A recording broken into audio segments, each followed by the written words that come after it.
Good evening, my name is Eric Tilton. It's my great honor to be able to introduce tonight's speaker, Dr. Mills. He's a man who I believe to be a brilliant polymath, and I think we're really fortunate tonight to have him here in Fresno with us. I want to take a few minutes to give you a backdrop for what you're about to hear from Dr. Mills.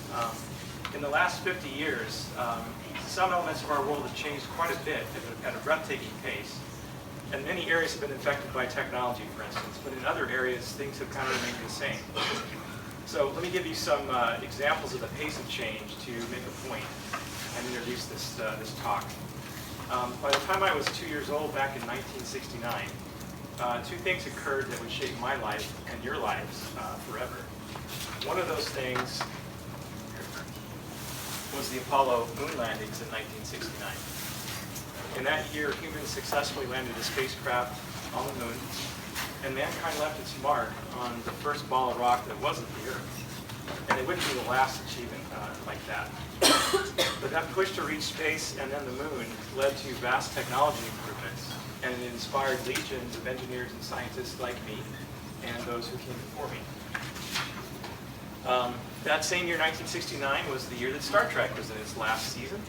And for many people my age, that show was our awakening to the wonders of the universe and space travel. So I think it's still in reruns, and some of you probably watch it too. So gotta have my Star Trek reference. From the end of that decade until today, amazing progress has been made in some corners of our world.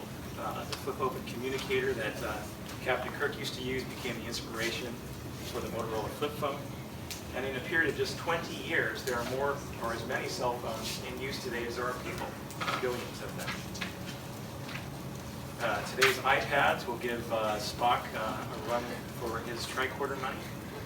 We've successfully cracked the code of DNA, which is what I talked to you about last time I spoke here. And now each of you holds in the palm of your hand in your cell phone more computing power than NASA had back in the days of the space program. We've made about trillions of digital photos and jammed them into Twitter and Facebook feeds, and I know some of you are guilty of most of those trillions. In the last 50 years, we've landed spacecraft on comets. We've sent them out beyond the reaches of our solar system. We've landed probes on Mars and Venus and other planets, and even Saturn's moon Titan. And that's quite a bit of accomplishment in the last 50 years. Another inspiration from that era are the flying cars from the Jetsons cartoon. And this year, I don't know if you know this, but in July, in the city of Dubai, there will be flying taxis, self-driving taxis that are quadricopters. So we're making good progress in lots of areas. I'm just disappointed we haven't solved the transporter beam problem yet. I'm hoping that comes soon. But anti-gravity, check back with us in a few years because there might be some progress there that would make Spock raise an eyebrow. When I spoke to you back in September about my work in the late 90s in the Human Genome Project, I shared a story from my career about developing a shared memory. So in the early 90s, we built a 1 gigabyte shared memory that was the size of a suitcase. And today, not very many years later, memory is now the size of a thumbnail, and it's dirt cheap. So memory has gone down 1 million-fold in volume, and it's become 1 million times cheaper. But again, some things in our world are not that different from the time that I was born. Cars, for instance, are pretty much the same. Yeah, they get more gas mileage, they're lighter and safer, and they play cool tunes. But if cars follow the same progress that computer memory did, the car would get 1 million miles to the gallon and fit in your pocket, and it doesn't.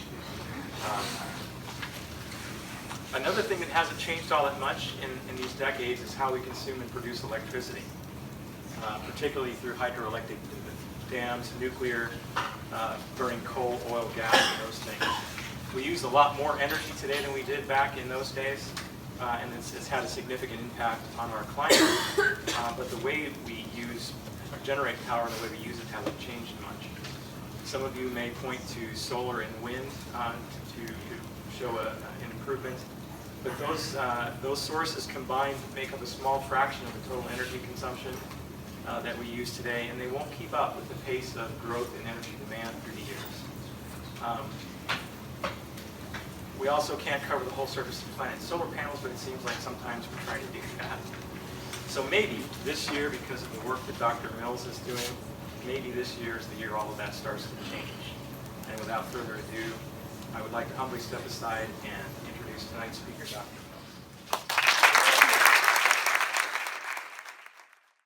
Mills. You're a good stage of your life because it's a good time to be in school, and you can think about what I'm going to say because it's going to affect a lot of.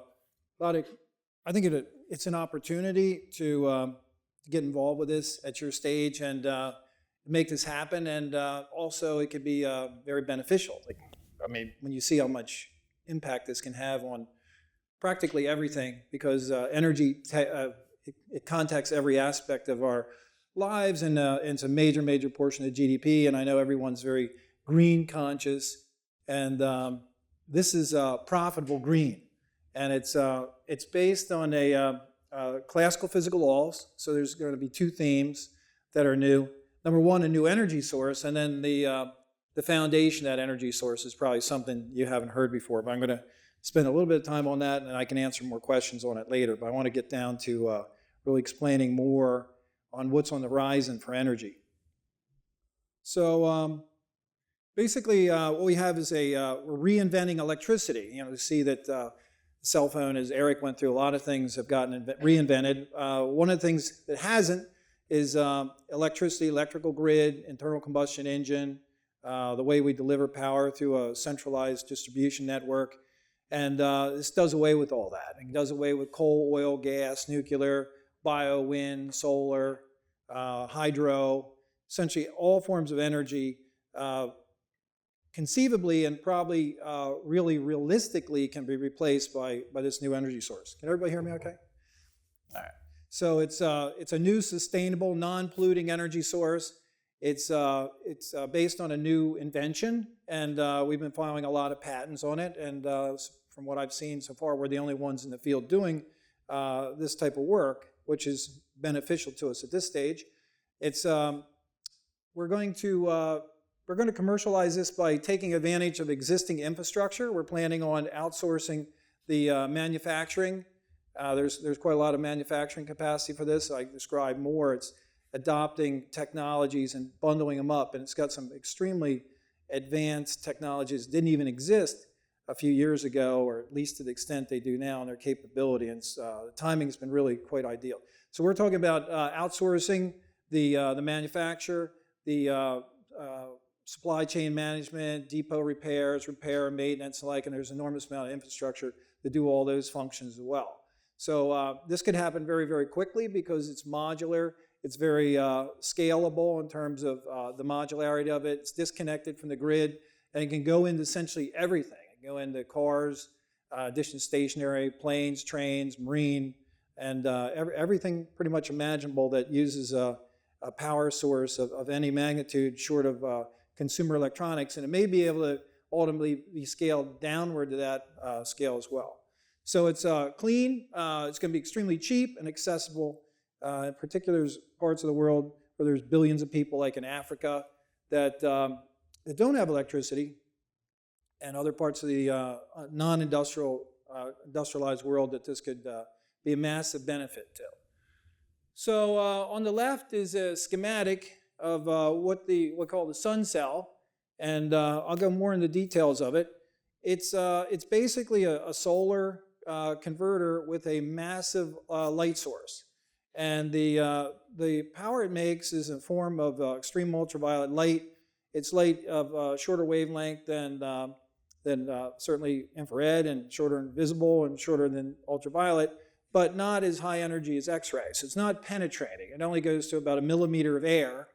And it's a unique form of light in terms of spectral range that you have to use vacuum spectrometers. You actually can't use a window because there's nothing that will go through the window or serve as a window for this light. So you have a passage of vacuum or pinhole to permit the light to go from the source into the spectrometer to even analyze it.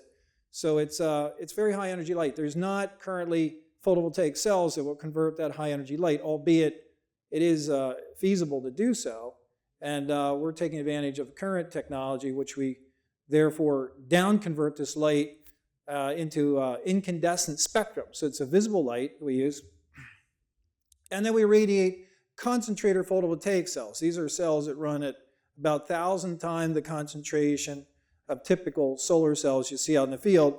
So as Eric was saying, we don't need to pave hundreds of acres. We could use the same footprint, take that footprint and reduce it to something the size of about a suitcase. So it goes from hundreds of acres down to about a suitcase. And it then would comprise a light bulb that serves as the source of replacing solar light, but operating at about 10 million watts per square meter, which is just massive, massive power density. And these concentrator photovoltaics are engineered to withstand that and convert that into electricity. So it would be basically the same as solar, and it would run on the same type of voltage, like 380, 760. Some solar installations now are running 1,500 volts. It's DC electricity. It goes into an inverter, and there's companies like MSA and the like that make solar inverters, and that we would use the same type of equipment if we wanted to run AC. Ultimately, this is destined for DC power, so Edison would win out and over Tesla, and everything would be off grid. And the advantage of AC, of course, is to phase match and to match power sources on a transmission grid.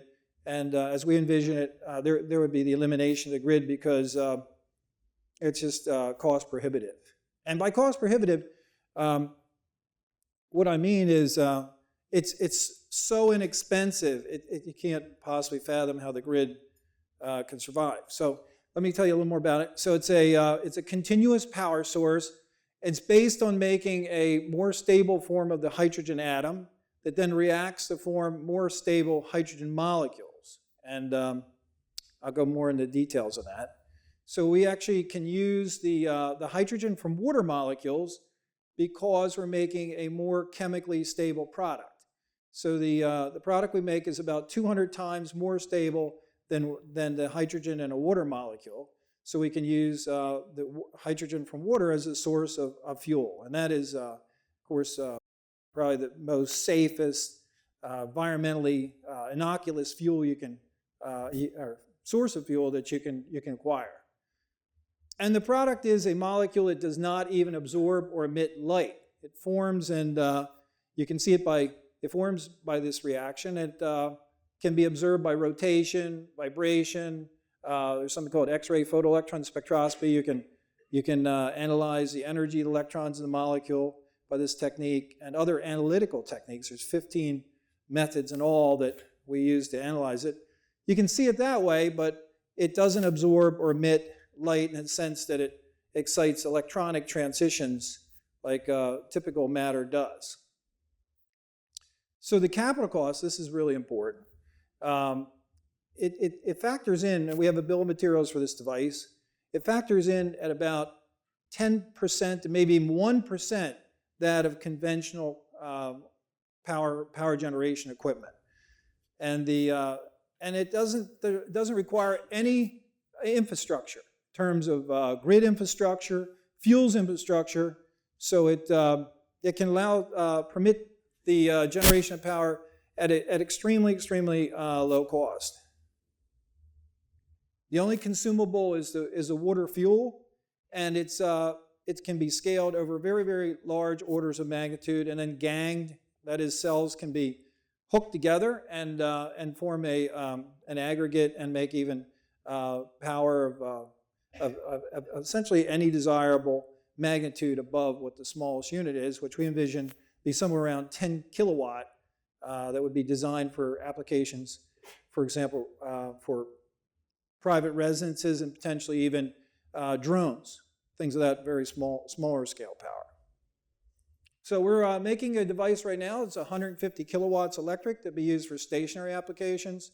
Our field trials are slated for this year, and then we're planning on doing a commercial launch in the first half of next year, 2018.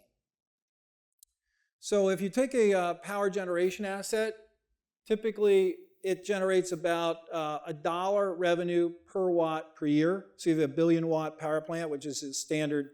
It's about an average size of a central gen power plant. It's about $1 billion in revenue at about 12 cents a kilowatt hour, to give you kind of a yardstick. So the capital cost for our equipment is about $60 a kilowatt. It's based on the predominantly on the cost of the photovoltaic, which is essentially about 90% of the cost, above 150 kW scale. It's got about a 20-year lifetime, and that's warranted from the concentrator photovoltaic manufacturers like Boeing Spectral Lab, Azure Space. These are companies that make concentrator photovoltaics for the aerospace industry, so they go on satellites, and then they also make it for the same type of cells, gallium arsenide, indium, or gallium indium phosphide, and then germanium and the triple junction cells, for example. These are used for concentrator photovoltaic, can be used for terrestrial applications where you have very large mirror concentrators, about 10 meters across, and they concentrate the light to 1,000 times that of the intensity of sunlight on the Earth's surface. So if you amortize that capital cost over the 20-year lifetime, you're about $3 a kilowatt annual capital cost, and there's basically, there is no fuel cost. It uses water as a source of hydrogen for the fuel, and the maintenance cost is projected to be about 2%, which is based on what the maintenance cost of solar is. So all in, you can take that capital cost, and so you got about $3 a kilowatt and $1.20 a kilowatt. You divide that by the number of hours per year, and you end up with some phenomenally, insanely low number for the cost of generation. It's like 0.01 cent. We put like 0.1 cent here just to make it something rational, because it's really a very low number. So we'll put a floor under power. We'll charge a minimum per kilowatt hour through our plan for commercialization, which is leasing capital equipment or leasing by way of distributors. I'll go in a little more on that in a bit. So believe it or not, I was in your shoes and very inquisitive. Not that I'm not anymore, but I remember being super inquisitive, and I always said, what is electron? I was out there. Can you tell me what electron is? And can you show me exactly where it is? And that sort of thing. And at current theory, you really can't say what electron is. Does anybody know what the structure of electron is? I mean, it's a singularity. It's everywhere at once. It's got some kind of shape to the everywhere at once. But no one can really say what electron is. And I guess the question is, why not? Why can't we say what electron is? And why can't we say exactly what an atom is? Or exactly what a molecule is? What's it exactly look like? So anyhow, I was back quite a few years ago, starting with a white piece of paper, asking those kind of questions. And then I was looking at classical physics. And I was up at MIT, and I was looking at doing something. I was always not only inquisitive, but I was always interested in business. Like I had the entrepreneurial bug, which a lot of people in California have. And a lot of good companies have come into fruition because of that trait. So being inquisitive and being inventive and being entrepreneurial. And I was working on a strategic defense initiative organization project, and that's looking at free electron lasers that shoot down ICBMs. It's like a Star Wars kind of project. And if you're going to make a laser out of free electrons, you ought to know what an electron is.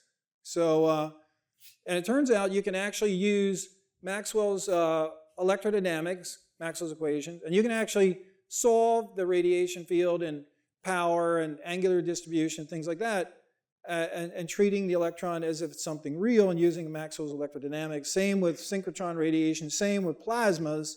But when the electron's bound to a proton, it does either two things. It either doesn't exist, or you can never know what it actually is, or it's in all these places having all these energies simultaneously. There's an infinite number of realities simultaneously.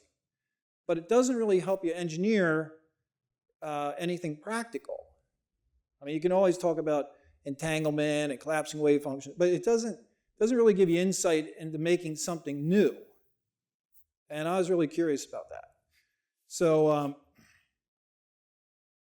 and then I said, well, why can't we just use physical laws to solve what the electron is? And I came up with an approach, and it was met with disdain. It wasn't very encouraging, the response.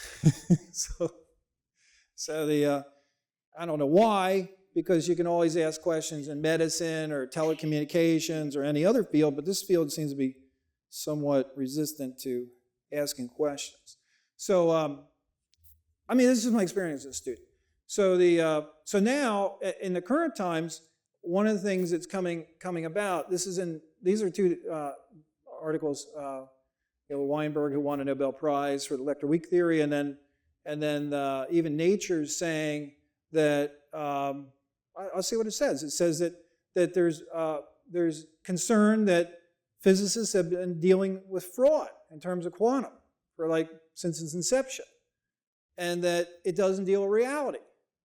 There's a lot of people saying it does not address what reality really is. Like I said, I gave you two examples. Either you can not know what reality is and you collapse a wave function, or it's all these realities simultaneously. Those are the two options. And that's, I mean, I would be concerned.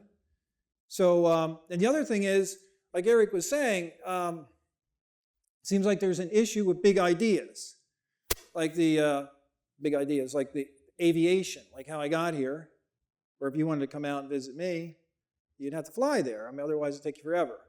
So the other one is internal combustion engine, electricity. It's a big idea.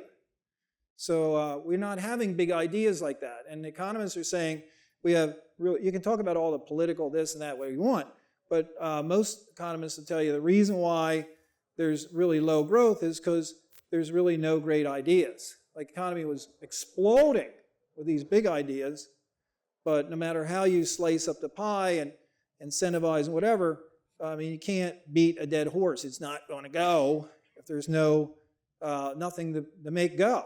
You have to come up with something really, really new to drive the economy. So as I was saying, I was thinking about this issue with the free electron laser, and I was saying, well, maybe this is a chance to kind of figure out what electron is, and maybe it would lead to an invention. And so what is it and I was just saying, it's all I got, it's just a little bit of time. I got my calculator or my computer or whatever, I got my pencil. So I'll just kind of go through the math and I'll see what it comes up with. And then I'll see what kind of answers it predicts and see if it checks out. And if it checks out, maybe I can apply it. So as I was saying, I was looking into free electron lasers, SDIO.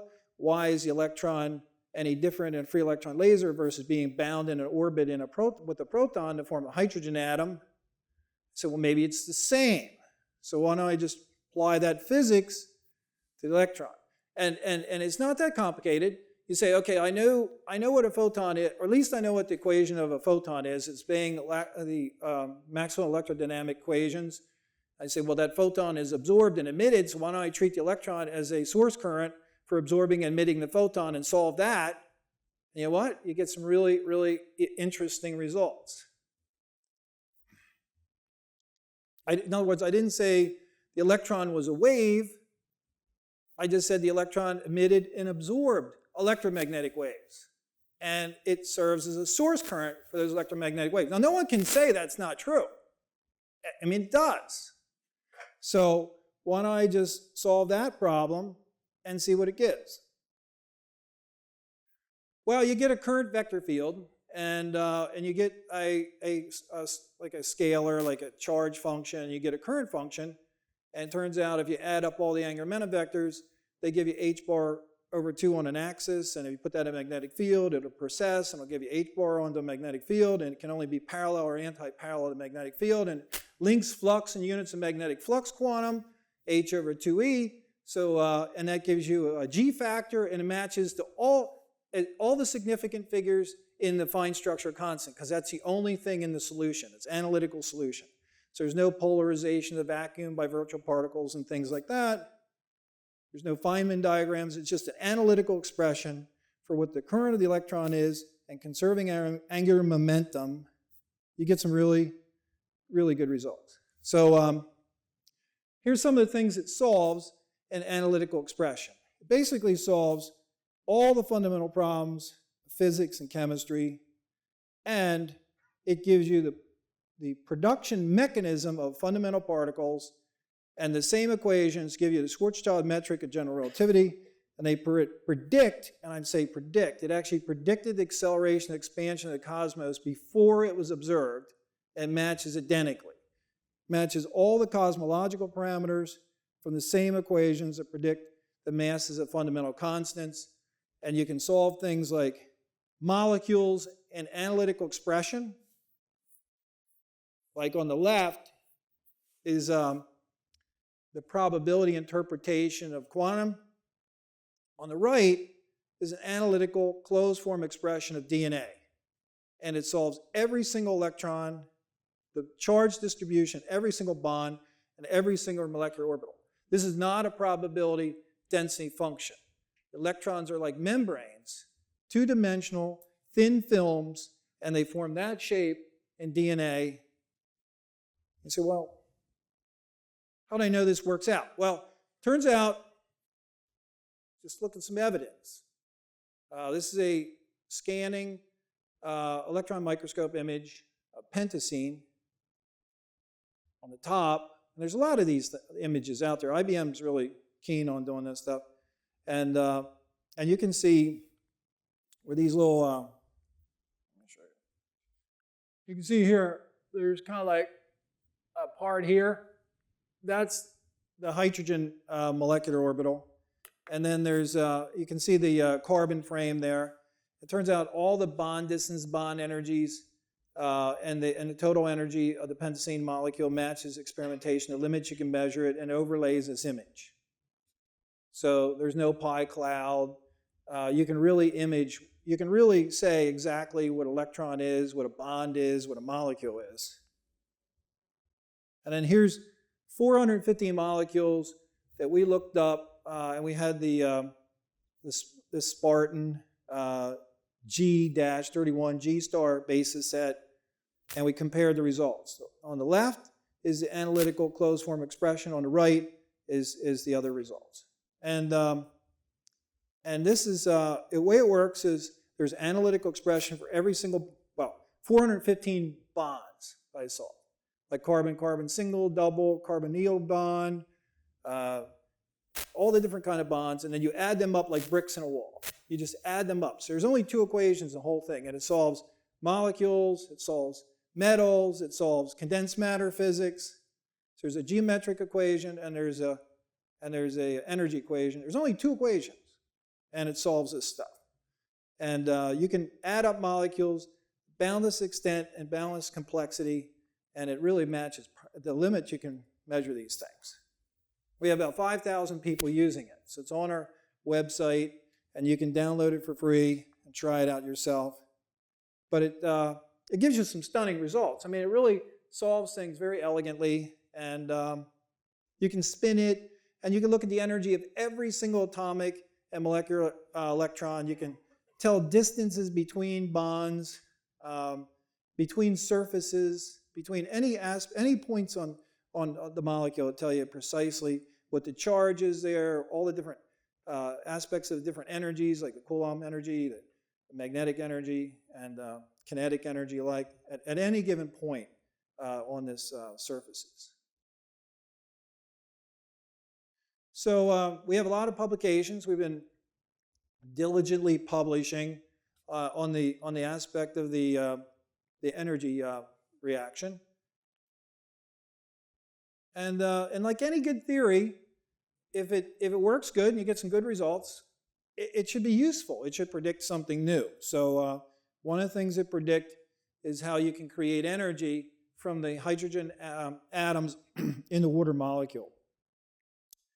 So the fundamental premise is the hydrogen atom is stable because it can't emit light.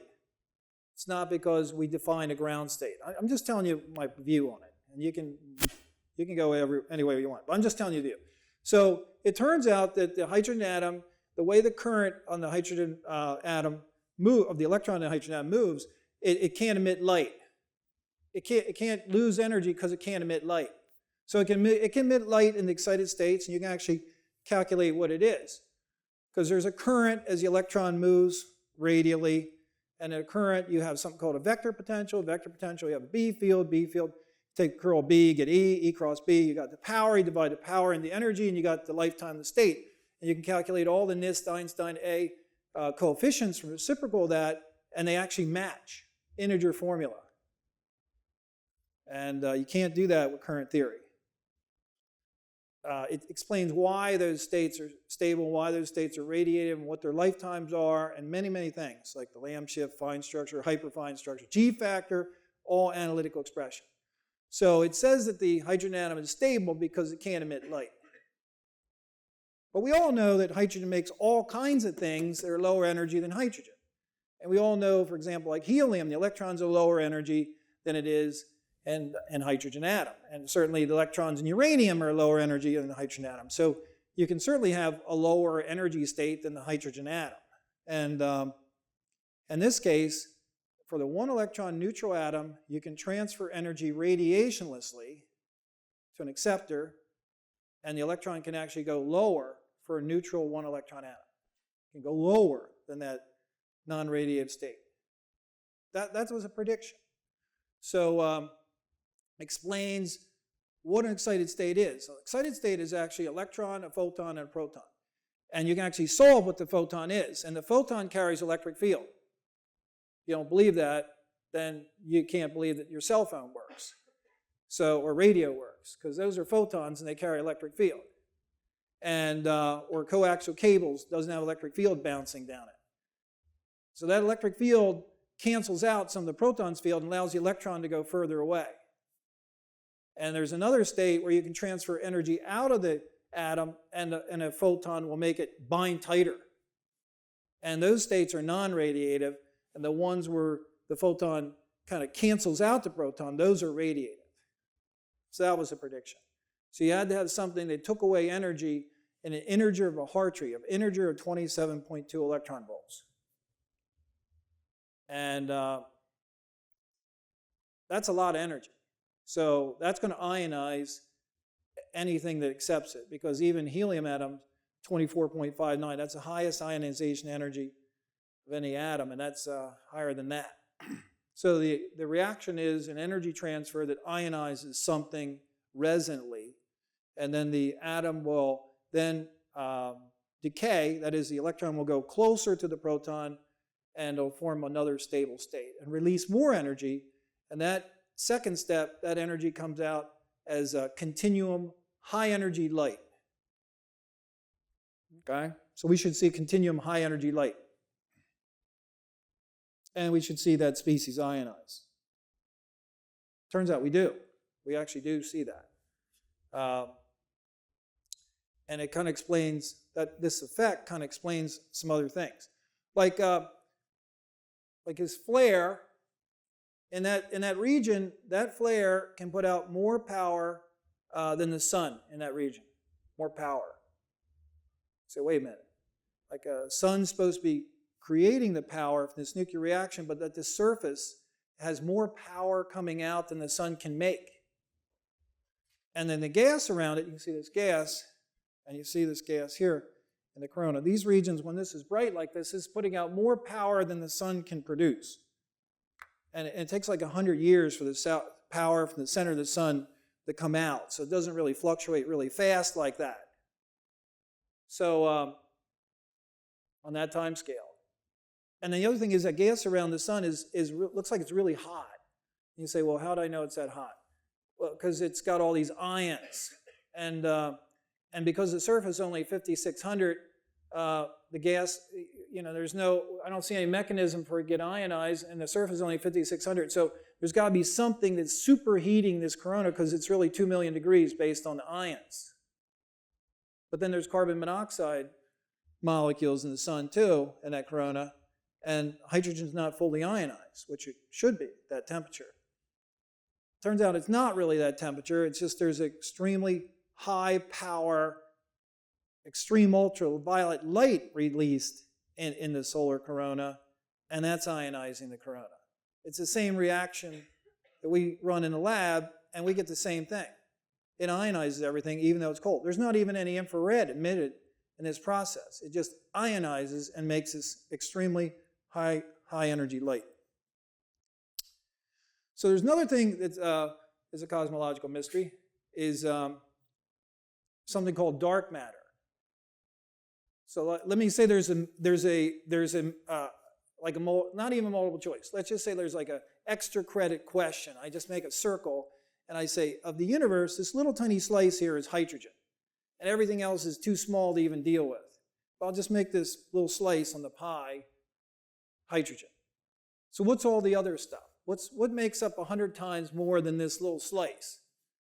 And the answer is you just erase the lines, and it's all hydrogen, and then you got it correct. It maps the same as hydrogen, like Abell 520, when galaxies are colliding, it behaves the same as hydrogen. And there's a couple other clues. There's massive ultraviolet light coming from all over the universe from Lyman alpha recombination.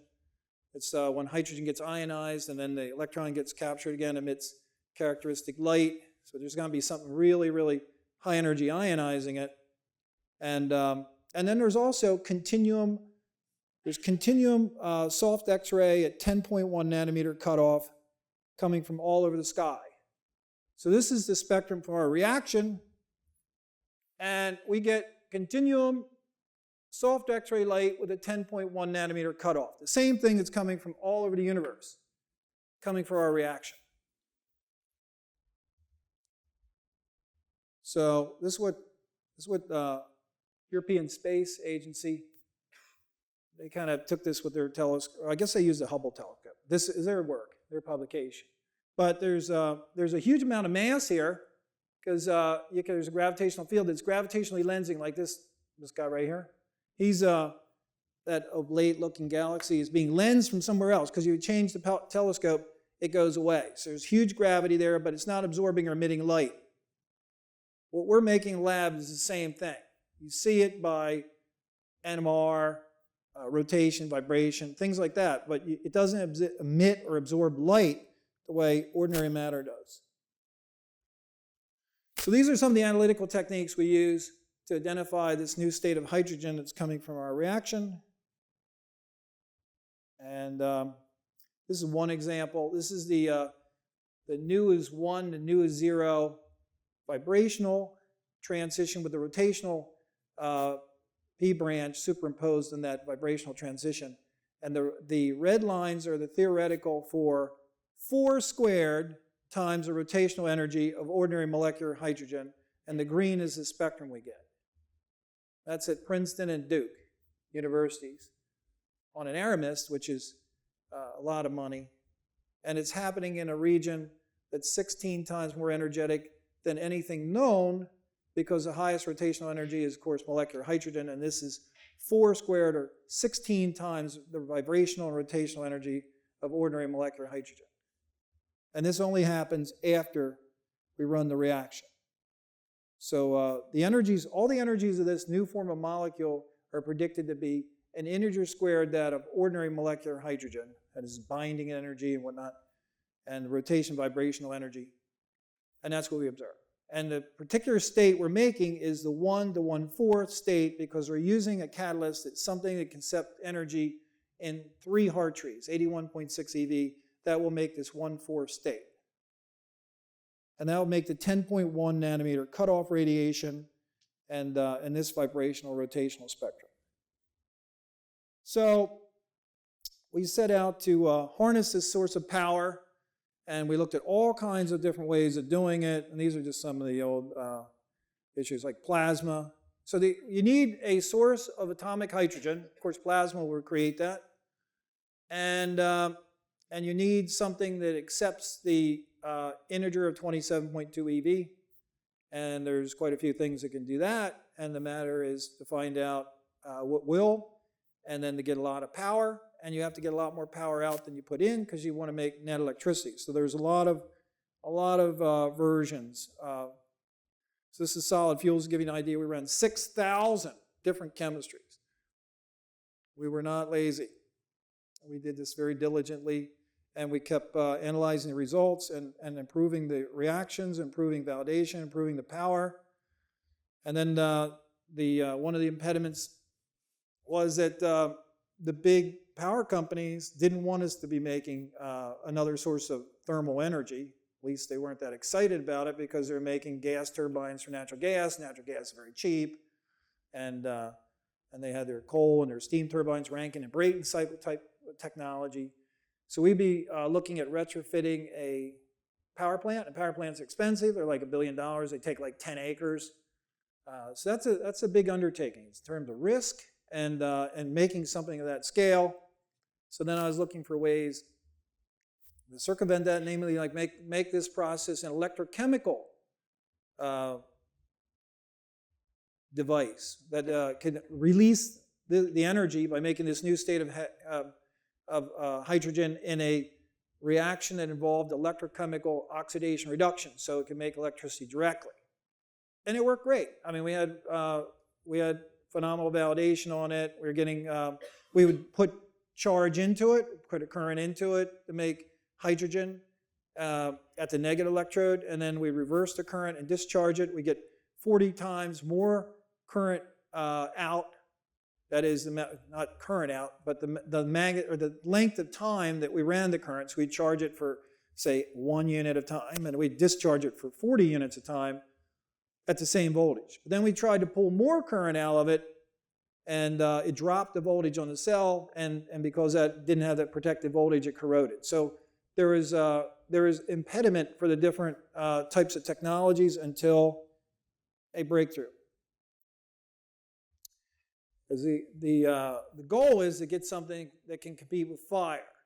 And fire, and particularly fire in the internal combustion engine, is extremely, extremely tough act to follow.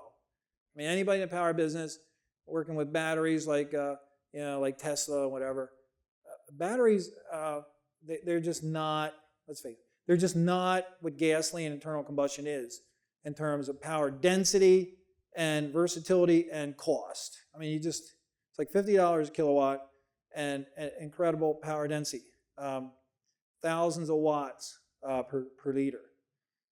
So, so the question was, with all these technologies, we did solid fuels, we did plasma, we did electrochemical, what is it that's holding back the reaction? Because the hydrogen atom, as everybody would probably chime in here, if hydrogen can form this lower energy state, then almost all the hydrogen in the universe should be in that state. Well, it is. If it's a dark matter, it's definitely in this state. But what's impeding the kinetics of this that's not happening very, very fast and making a lot of power? Because one thing to have energy, if you're 200 times the energy burning, but it's another thing to get the power so you can actually get this reaction rate high enough so you can get some useful power out of it. So it turns out the issue was that once the energy was transferred from the hydrogen atom to this energy acceptor, it creates electrons, free electrons and ions, and that creates a space charge that impedes that forward reaction. So we built a device that would put an arc plasma on it. That is something, the higher the current, the lower the voltage, or lower the joules per coulomb, that is, it lowered the energy, and it gave a positive feedback on the reaction, and voila. Explosive kinetics. It was not only powerful, it was mind-bogglingly powerful. I can tell you where we're at with this right now. So, so this is a spectrum of that blast, and this was actually taken several months ago. And one of the criteria we had from one of the experts is we were using something called a NIST. I'll throw some science out there because you're students. Just to make somebody, throw a couple of you a bone that are in chemistry, and physics. So we have this region here. Visible light goes from 400 to 700, and then infrared's beyond that. But you notice there's like no light. What you saw with that big blast, that's only a small fraction of the light. Almost all of it is in the extreme ultraviolet. So if you use a halogen lamp, it's only going to calibrate just barely in the 400. So almost all our power is short of that. So it's not the greatest calibration, albeit we can splice it with some deuterium lamp calibration data for our spectrometer, but it wasn't good enough for the experts we were dealing with. So we went out and got the NIST calibrated deuterium lamp, and then we improved the process some. So right now at our lab, anybody wants to come check with me, you can come in and check this out.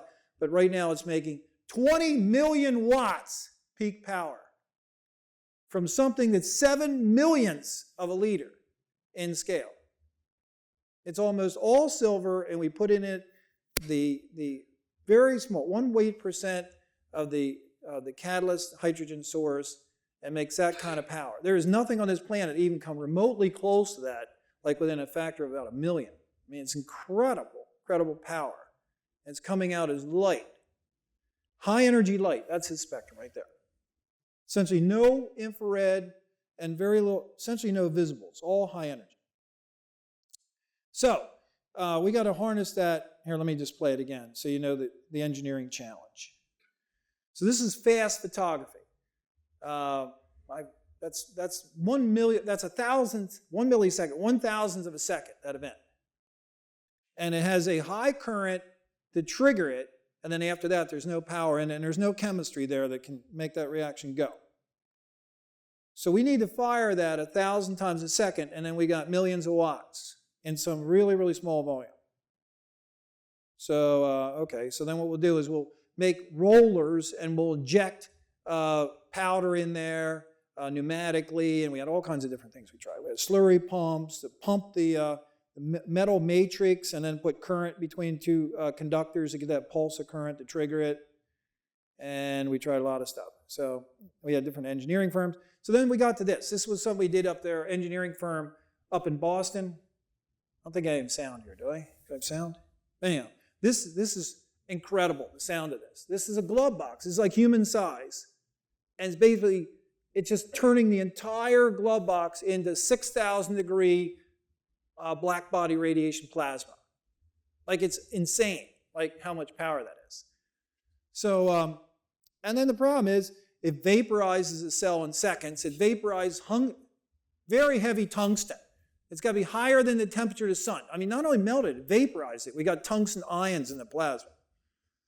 So I thought that was great. So I was talking to a foreign partner, and they said, we don't think that's that great because that costs a lot more than the power you're making.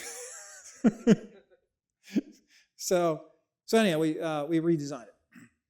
So now we're using refractory materials. This is graphite, and then we have dual molten metal injectors, and they're tungsten, and it's totally impervious to this reactor. So this is what the reactor looks like, and I'm going to show you a video of it working here in a bit.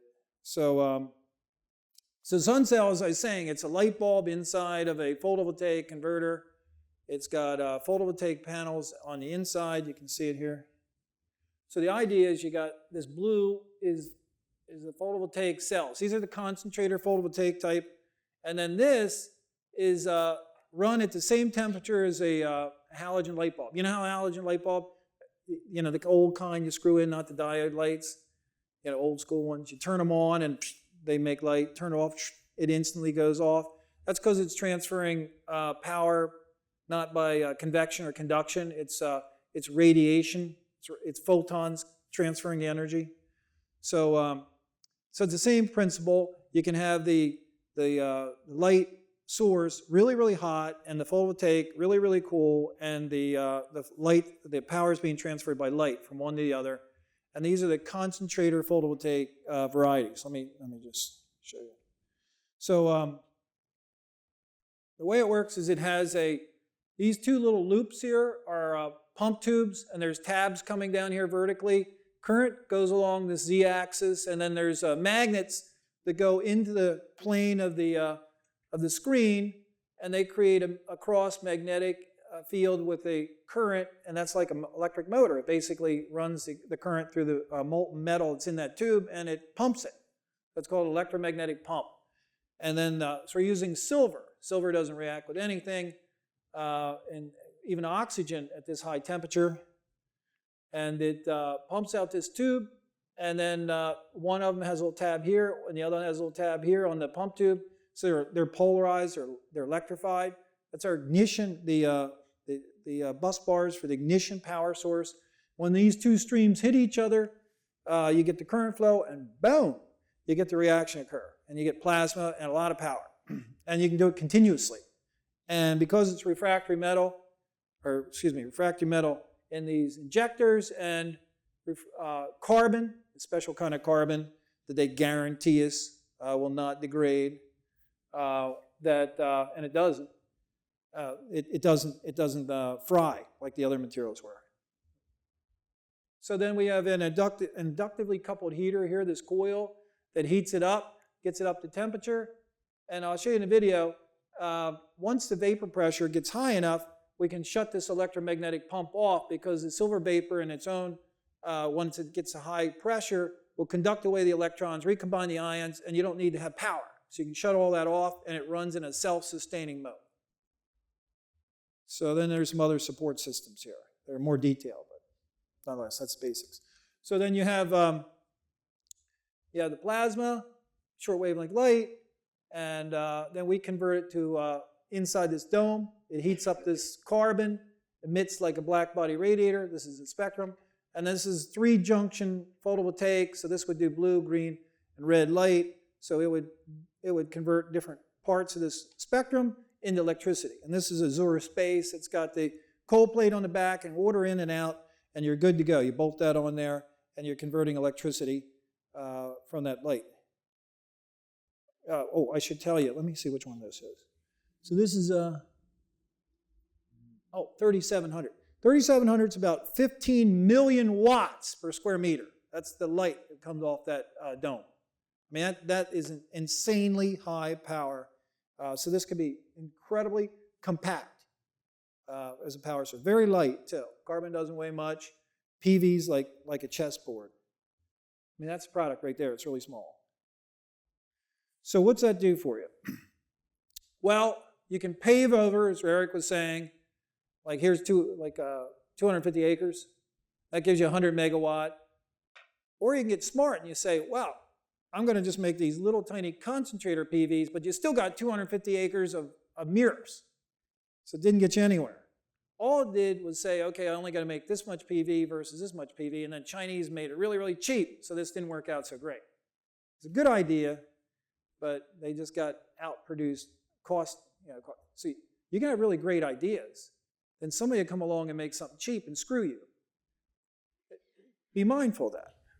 Because it happened to these guys. I mean, they had a really good idea. I mean, this is pretty elegant. They had all these trackers, and they got all this good, semiconductor material, and they got the lithography and all that stuff going there. And then they got the molecular beam epitaxy, all kinds of different ways they were doing it. And then the Chinese said, we're just going to make it really cheap. Screw you guys, now you're out of business. Took all your profits and your market. So, but the thing of it is, this takes a lot of land. So you can replace something like this with this, about the size of a refrigerator. So that's the idea. Yeah. So that means we're going to eat their lunch because we're more competitive. There, take that. So that's, I basically went over the stuff before. So what we're going to do is we're going to have we're going to feed hydrogen into it, so we can use water with an external electrolyzer and then diffuse it through this dome. And then we have the silver inside here, that's closed system. And then for the particular catalyst, we leave it inside this system. It's an inert material that recycles, is not consumed in the, that's what a catalyst does, it's not consumed. So everything's closed except hydrogen permeates in, and then this more stable, what we call hydrino, or dark matter form of hydrogen, diffuses out. So that's the balance for how the system works. So then there's some other stuff. There's a power supply for the inductively coupled heater. There's for ignition system, for the EM pump. And we've advanced this thing really, really tremendously. So we've gotten rid of essentially a lot of the complexity unit, and everything's really, really super, super cheap and easy to maintain and manufacture and assemble and things like that. So this is a generation we're showing prior to what we have now. We're getting pretty close to having a unit all computer controlled and ready to go into a field trial for the light source. So we're going to use PV cells that run a little bit elevated temperature, and then we can use something as simple as a radiator for cooling. And they're built for that application because they're the same types of cells that are used in satellites in space. So that's existing. All this is existing technology. EM pumps were used in the nuclear industry. The refractory materials, they've been around for a while for a lot of high temperature applications. All the concentrator photovoltaic and those manufacturers, the metal organic vapor deposition type techniques and those reactors, there's a lot of that capacity in the LED industry.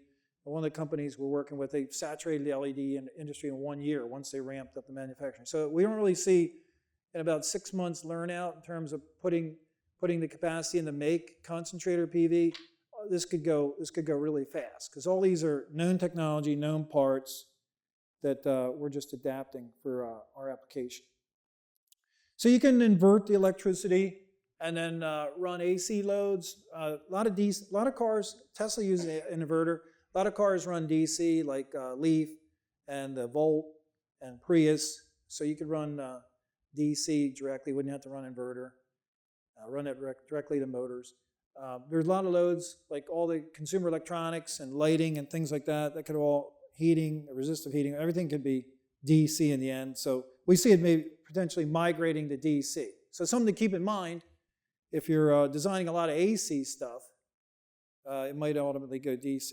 This is some of the parts, or at least the kind of a layout of the parts.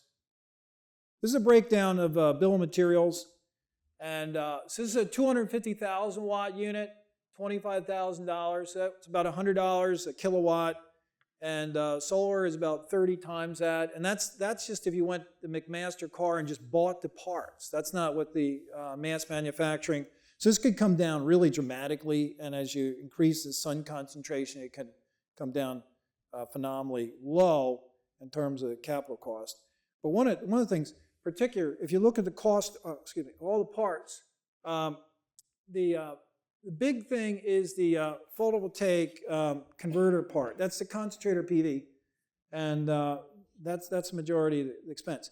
So once you're above 150 kW, that's like the driver. And then if you go higher sun concentration and higher production volume, like once you get into 10 gig per annual production capacity, and you go up to even 10,000 suns, which is conceptually possible, you're down to something like $6 a kilowatt capital cost. Those are NREL numbers.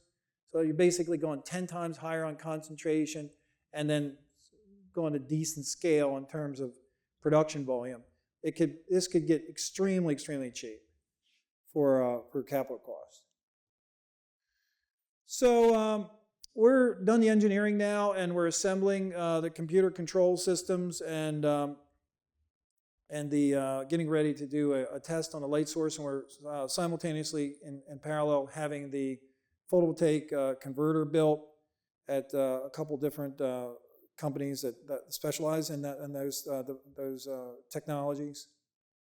So I'm gonna play a video here, and I wish I had some sound because it kind of sounds really cool. But nonetheless, so I'm going to explain.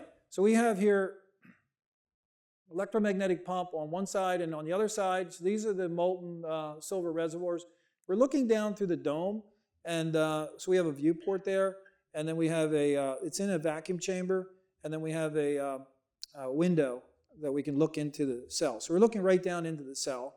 And then what we're going to do here is we're going to turn the pumping power up, and then we're going to gradually turn on the ignition, and then you'll see when these two streams hit, they'll get electrical contact. We'll put the ignition on, and then nothing should happen, but you're going to see it's going to make a bright plasma. And then through the video, at different points, we'll turn it off, and you'll see it could persist. And then by the end, we'll turn it off, and you can't tell the difference whether it has power into it or not. It goes into auto mode. There's no one who's ever created a plasma that self-sustains itself. And you'll see that And this is at atmospheric pressure, which is insane. They have a plasma of this type at that high pressures.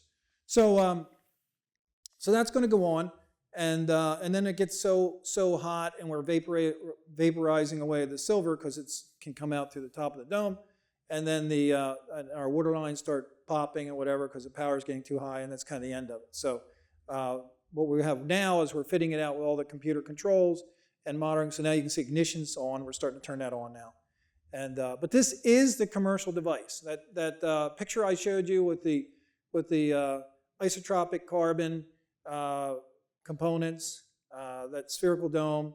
It's about, that particular one was about 6 inches in diameter, so it's very small.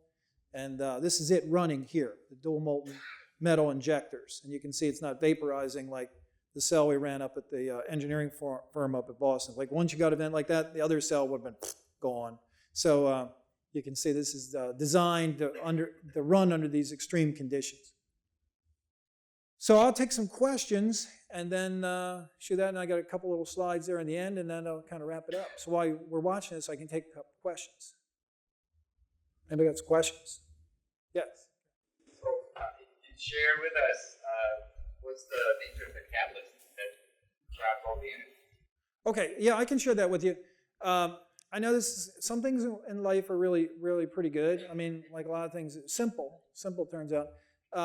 It's a isolated water molecule. That's simple, yes. And the reason why it works, I mean, you can kind of intuit that because the ionization energy of hydrogen is 13.6 and oxygen is 13.6 as well. And as you know, the potential energy is typically twice the ionization energy. So you have to get 3 times the Hartree. So you got 3 units there, basically, of potential energy, 27.2. And when they form a molecular orbital, the molecular orbital's electron's energy relative to the oxygen ion and the 2 protons is, in fact, 81.6 in an analytical expression. So I've actually solved what it is, both condensed matter, type 1 ice, liquid water, and water molecule itself. And in gas phase, or in steam, it actually is a dimer. It's not an isolated water molecule. So, and this, even up to the point where it boils, has 3.6 hydrogen bonds per water molecule. So it's not easy to make an isolated, like it's in vacuum of space, water molecule. But its potential energy is 81.6 electron volts. And you can use that as the energy acceptor. And that's what we're doing. We have a extraordinarily stable oxide in here and hydrogen. And it makes it in situ, atomic hydrogen in that molecule. And that's what makes, basically, that's what makes this thing, boom, explode. If you don't have it in there, nothing happens. It's like nothing. And then you put that in there, bam, 20 million watts. Give you an idea what 20 million watts is. I was reading a little thing, and they were looking at something called sprites. These are kind of a lightning, it's a kind of vertical discharge light. They say that's 20 million watts. I'm like, we make 20 million watts in our lab of optical power. Like they had Matthews, that Hurricane, they were saying it was making these 20 million watt vertical lightning bolts. I said, come on, you come to our lab, we'll make 20 million watts of light. You want to see 20 million watts? So, but it is a lot. That's a lot of optical power. It really is. And it's super, super high energy. Any other questions? All right, so that's yes. How come we don't see this process happening elsewhere? We have a bubble of hydrogen gas in the ocean or in water, or there's so much dark matter in the universe from what we've detected, regular matter. How come we don't see any of these transitions? Yeah, that's a good question. Well, it turns out you can. You have to make atomic hydrogen, and there's no atomic hydrogen in the ocean, and you have to make nascent water molecules. You have to actually make it so it's not hydrogen bound. So in the ocean, like I was saying, even up to steam, it has 3.6 hydrogen bonds per water molecule. And then in steam, it forms dimers. So it takes a very special type of conditions, but you can certainly create them under the protocol we're running here. And then you get really, really tremendous power, and then you can put the extreme ultraviolet spectrometer on it, and you see you're getting this massive amount of soft X-ray light. And you can also then take the product and do Raman spectroscopy, X-ray photoelectron spectroscopy, and other techniques, and prove you're making this new form molecule.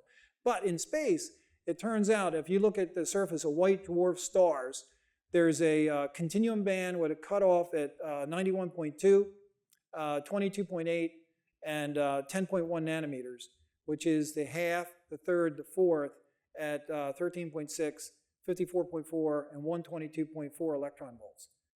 And there really isn't an explanation for that. You have to have space at multiple temperatures and different columns of gas absorbing that light to have the other explanation for the white dwarf stars. You have 3 different temperatures simultaneously. And the continuum soft X-ray light is really millions of degrees and hundreds of thousands of degrees and whatever simultaneously. And that's one of the problems they have in interstellar media, because interstellar media has the same problem. It looks like it's millions of degrees. It emits continuum soft X-ray light with a 10.1 nanometer cutoff, so it's actually occurring all over space. And it's very, very hard to explain where that 10.1 nanometer light is coming from, because it's more power than all the quasars and everything combined by about a factor of 300%. And then the other problem is, the only other explanation is it's incredibly high temperature, so you're looking at black body radiation in millions of degrees, but interstellar matter is the best anyone can tell from rotational spectrum, whatever is in the single-digit Kelvin numbers. So it explains a lot. It looks like it is occurring in stars, and it's occurring in interstellar media. There's just some new data about there's this massive nebula, ELAM, that they found, that there's no power source possible for what they're seeing, and they're seeing massive soft X-ray light like we're getting from our lab. So if you look in the literature, there's an enormous amount of evidence this is occurring in nature, but it won't occur in the ocean. You can make it occur in the lab, but it does take conditions like we're driving right here. Yes? I don't have the training or really the intelligence to really understand, all the details that we're talking about. I don't have to know that this is really revolutionary, and I'm wondering, so it goes up against so much economic counter pressure, ours, even let you do this. The only thing is, the only thing that's impeding us right now is just some healthy skepticism. They're saying, because it's so amazing and it's so revolutionary and disruptive and things like that, they're saying, well, when you get it in a field trial. But we'll get it in a field trial in due course, and then everything should happen pretty quickly. There are a lot of people that are very interested in the technology, and they'll move. I think they'll move very quickly. The amount of capital is really huge. In the world electrical market, it's like $3.8 trillion, $3.87 trillion. Fuels are like $8 trillion a year. It's big. It's an enormous market, and it affects a lot of things beyond power. Internal combustion engine, utilities, all kinds of things. And you can do a lot of really interesting things you couldn't do before if you have this kind of power, completely autonomous of grid and fuels infrastructure. So it's not just a replacement for power. Just remember the numbers: 20 million watts and 7 millionths of a liter. That is just incredible power density. Yeah. Yes. Claim that neutrinos are dark matter. Yes. We have the ability to detect nitrogen with optical devices. Why is it that we cannot detect dark matter with optical devices? You can detect it by rotation, vibrational spectrum. You can detect it by nuclear magnetic resonance. You can detect it by X-ray photoelectron spectroscopy. Dark matter is, there's spectrometers looking at dark matter. There's a lot of spectrometers out in space. The one thing that that you can detect the transition of hydrogen to dark matter is extreme ultraviolet. So there's a number of spectrometers that have recorded a massive excess of ultraviolet from Lyman alpha emission with no source to power that Lyman alpha emission. So that's a good signature to look for. Another one is the extreme ultraviolet light itself, having a 10.1 nanometer cutoff. That's coming from all over the sky. So that's a direct signature of dark matter. So you're saying, well, no one's ever detected before. That's because no one's identified those signatures as being attributed to dark matter. To get it in the lab, you can actually make the same spectrum, and you can do these other analytical techniques. You can't do those analytical techniques in space. You can't take a Raman because it's not that sensitive a technique, so you need quite a lot of it. And Raman's a very sophisticated instrument. You have to have very controlled conditions while you're doing analysis. You can't very well just go out in space and do a Raman on gas, on dark matter in space. But you can look at spectrum. You can look at characteristics of it. I'm not the only one saying now these days. I'm not the only one saying that dark matter could be hydrogen. One of the references. Let me pull this up for you. Oh, let me pull this up. So, I mean, there's another PowerPoint presentation on our webpage. Here.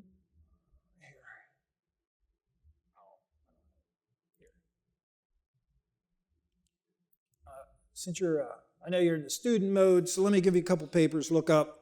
So here's a couple.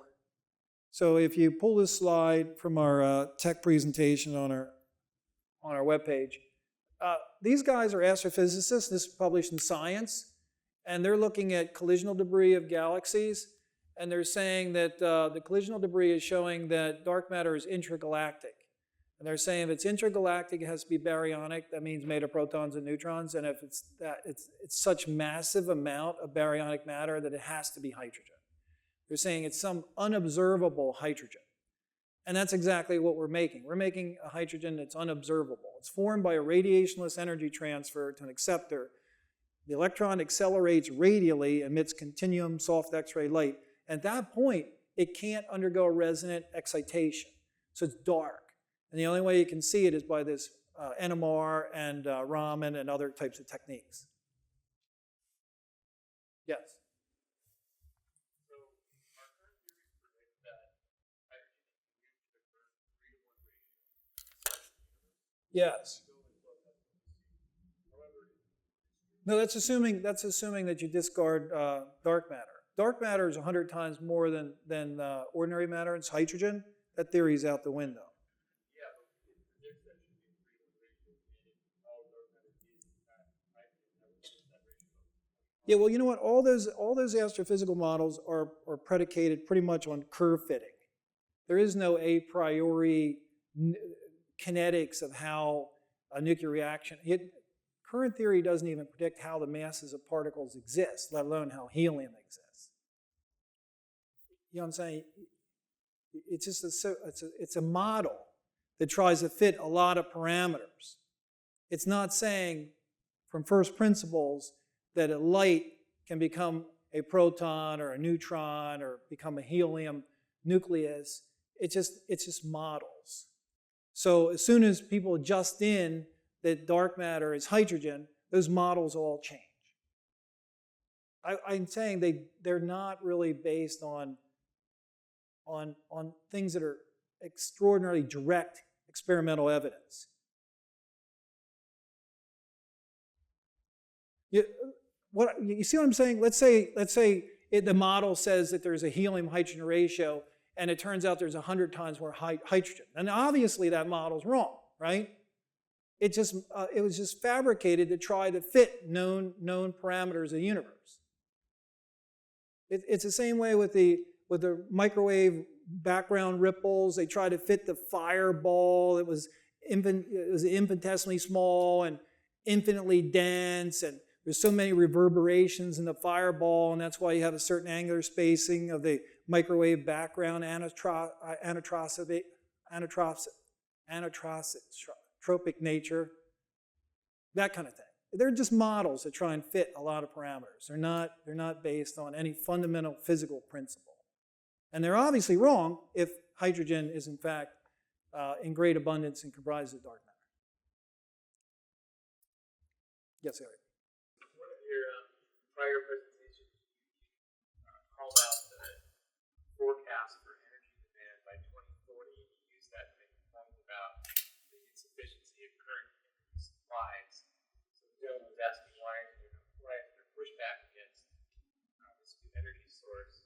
You want to expound on the demand side and talk about we're going to outstrip our ability Yeah, I have business slides on where energy markets are going to be, and they're going to how much they're going to grow, and incidentally, the renewables are still going to be a few percent of that energy mix. So it's a lot of it's going to be natural gas, and coal is going to maybe shrink a little bit. Nuclear is going to be about the same. Hydro is going to be about the same. So, but I don't think we're really going to have a problem commercializing it. I just think up until this point, we're doing a lot of science, we're publishing papers, and we have a lot of people who are saying, oh, you can't go below the ground state, and for theoretical reasons, whatever. And then the industry was saying, well, you got to make a device. I mean, we think this is great, and engineers really love the theory. They really love the classic physics. But it's got to be something that they can produce. So we're really on the verge of that. I think it'll take off.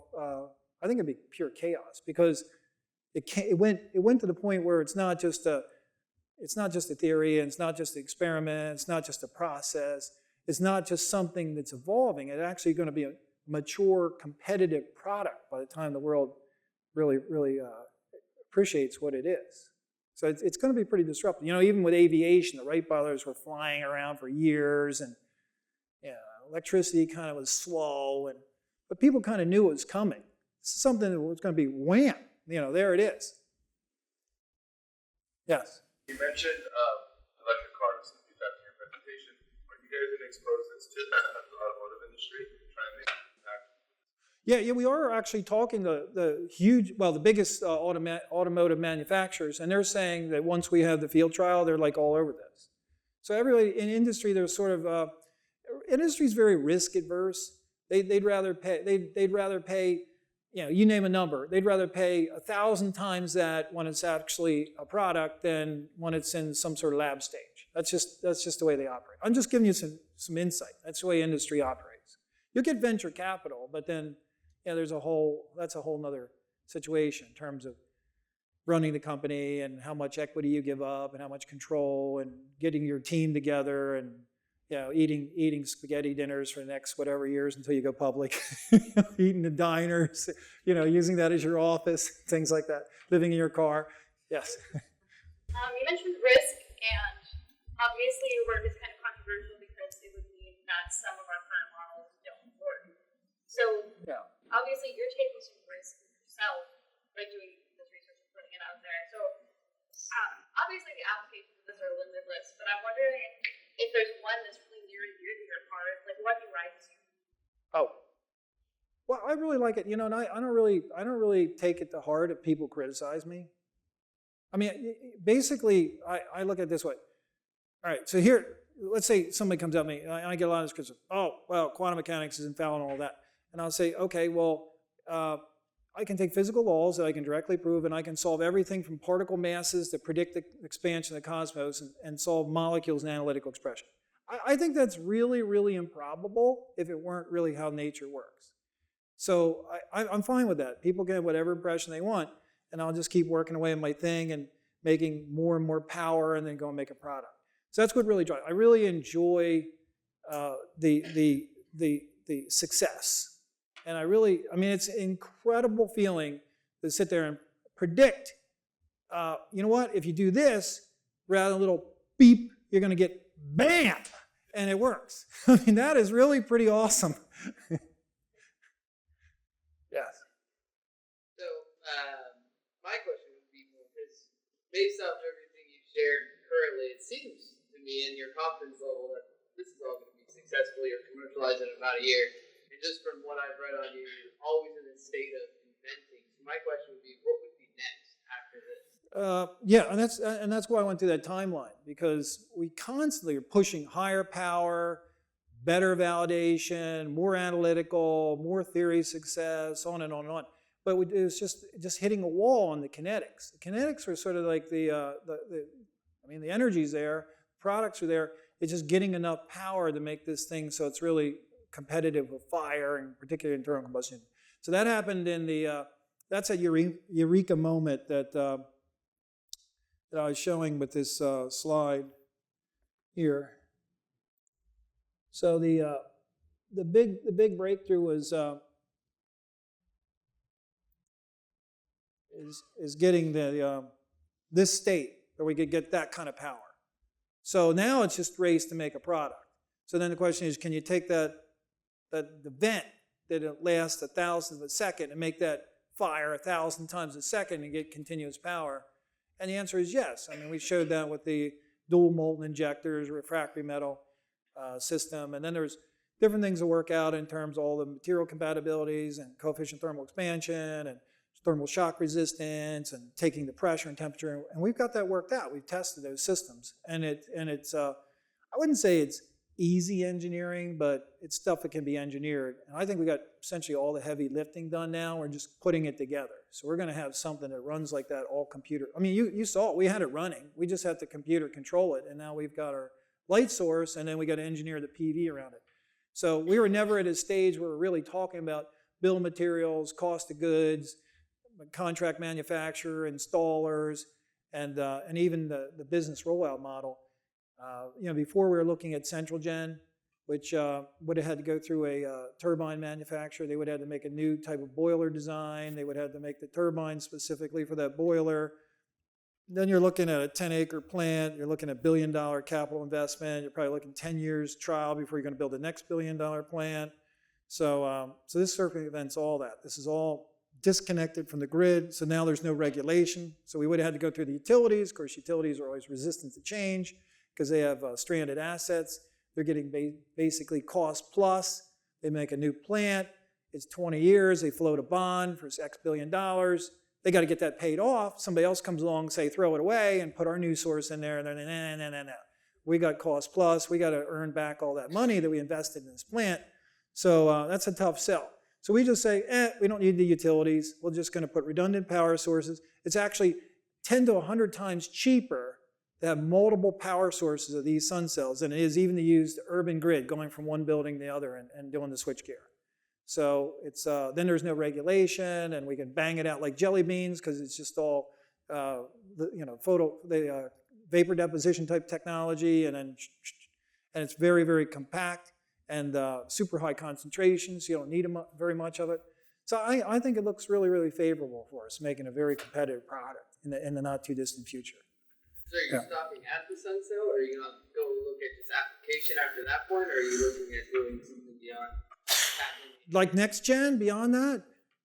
I mean, there's always a maybe, but you know what? When you're getting that kind of power density and you're getting that cost point and the kind of logistics competitiveness in terms of being completely autonomous, I don't know. I mean,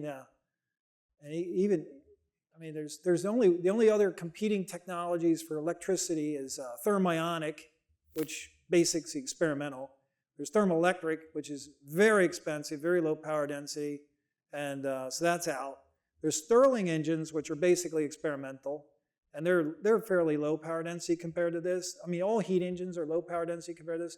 There's supercritical CO2, and it's nothing like this in terms of power density it can handle, and they're a lot of weight, a lot of maintenance, large scale stuff. You're looking at probably megawatts, probably the smallest you'd make that practically. So thermal PV is something that has been in the works for a long time, because you might want to ask, well, why don't they use thermal PV for a coal plant or a gas plant? They use a photovoltaic, like heat something up so it glows like a light bulb, and then just convert it with a photovoltaic. You know why they don't? Because there's no known power source that makes that kind of power density. If you try and take fire, like take your stove, try and take fire and heat it up the same brightness as a light bulb, because that's 10 million watts per square meter, and there's nothing that will heat it up to 10 million watts per square meter that'll have enough power density without radiating it away at that rate to keep it that hot. So it's infeasible. The power density is too low. Yes. I have two questions, one business and one physics. You said, like, in one of your previous slides, that you're able to unify this with relativity, where Yes. quantum physics can't unify right now. Relativity? I think I was talking about. I just want to know how your model unifies. Oh, how it calculates masses? Yeah. Okay, so just kind of short verbally. Okay, we take this. Can everybody see this? So so this is a dimple in space-time. So the sun is, let's say the sun, that the dimple is created by the sun. So that's one way of thinking about it. It's kind of like a local minimum, and then things go around it in an orbit because of this distortion of space-time. So the sun's converting 5 billion kilograms of matter into energy per second.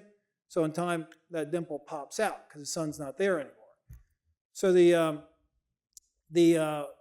fundamental equation is E equals mc squared equals c cubed over 4 pi g.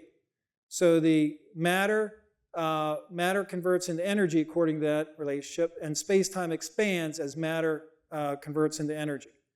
So if you add up the 400 billion galaxies, 400 billion stars per galaxy, and 5 billion kilograms of matter into energy on average, it gives you the Hubble constant.